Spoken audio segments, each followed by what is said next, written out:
गाजियाबाद मुख्यमंत्री योगी आदित्यनाथ तथा भारत सरकार में विज्ञान एवं प्रौद्योगिकी राज्य मंत्री डॉक्टर जितेंद्र सिंह ने गुरुवार को गाजियाबाद के साहिबाबाद में CEL ESDS green data centre का शिलान्यास किया।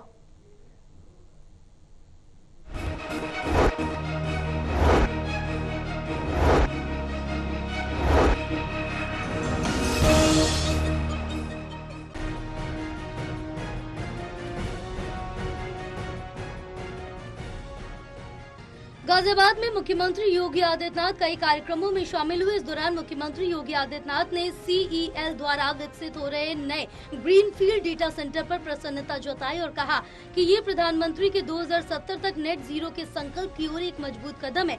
उन्होंने ये भी कहा कि 2027 तक Uttar Pradesh 20,000 megawatt renewable energy उत्पन्न करेगा। इसमें CEL की भूमिका प्रमुख होगी। मुख्यमंत्री योगी आदित्यनाथ ने CEL की यात्रा को भारत के औद्योगिक पुनरुत्थान और आत्मनिर्भरता का प्रतीक बताया। उन्होंने इसे प्रधानमंत्री नरेंद्र मोदी के 2047 के विकसित भारत विजन का प्रमुख स्तंभ बताया और कहा कि CEL जैसे संस्थानों के माध्यम से ही नया भारत अपनी शक्ति, तकनीकी और आत्मविश्वास के साथ आगे बढ़ रहा है। गाजियाबाद में सेंट्रल इलेक्ट्रॉनिक्स लिमिटेड के स्वर्ण जयंती समारोह एवं डेटा सेंटर के शिलान्यास के अवसर पर मुख्यमंत्री ने विधिवत पूजा अर्चना में हिस्सा लिया और प्रदर्शनी का भी अवलोकन किया गया, जहां पर उन्हें डेटा सेंटर और उसकी कार्यप्रणाली के विषय में जानकारी दी गई। उन्होंने प्रांगण में एक पेड़ माँ के नाम अभियान के तहत पौधारोपण भी किया।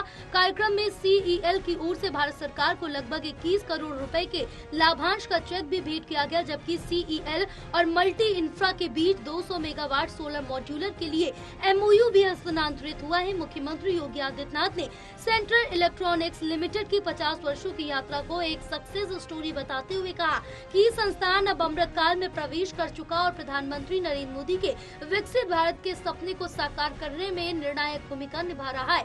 CEL की स्वर्ण जयंती पर आयोजित समारोह में बोलते हुए मुख्यमंत्री ने कहा कि एक ऐसा भी समय था जब अंधकार के बादल मंडरा रहे थे। CEL को डिसइन्वेस्टमेंट की सूची में डाल दिया गया था, लेकिन आज वही CEL एक लाभ कमाने वाली मिनी रत्न कंपनी बन गई और केंद्र सरकार को लाभांश का चेक सौंप चुकी है। ये परिवर्तन आत्मनिर्भर भारत के लिए प्रेरणा स्रोत है। मुख्यमंत्री ने CEL द्वारा रेलवे, रक्षा, अक्षय ऊर्जा और शिक्षा जैसे क्षेत्रों में किए गए नवाचारों की प्रशंसा करते हुए कहा कि संस्था के प्रौद्योगिकी और इनोवेशन देश को मजबूती दे रहा है। उन्होंने बताया कि CEL द्वारा smart classroom, singling system, renewable energy module और डिफेंस उपकरणों के निर्माण में भी महत्वपूर्ण भूमिका निभाई जा रही है। मुख्यमंत्री ने कहा कि देश का पहला सोलर फोटोवोल्टिक मॉड्यूल CEL ने तैयार किया था और आज वो भारत का पहला ग्रीनफील्ड डेटा सेंटर भी स्थापित कर रहा। उन्होंने कहा कि डिफेंस मैन्युफैक्चरिंग कॉरिडोर में ब्रह्मोस मिसाइल से जुड़े उपकरण भी CEL जैसे संस्थानों में सहयोग से ही बन रहे हैं। कार्यक्रम में ऑपरेशन सिंदूर का जिक्र करते हुए मुख्यमंत्री योगी आदित्यनाथ ने ये कहा कि ब्रह्मोस और आकाश वैसी मिसाइल का उपयोग हाल ही में पाकिस्तान पर किया गया। हम कह सकते हैं कि इन दोनों मिसाइलों की क्षमता को पाकिस्तान में टेस्टेड और दुनिया में ट्रस्टेड किया जा चुका है।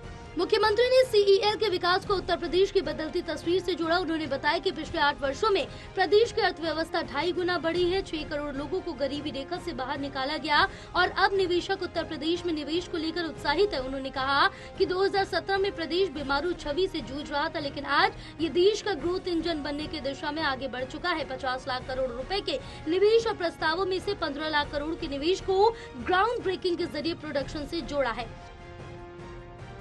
टोटल टीवी के लिए करणवीर कश्यप की रिपोर्ट।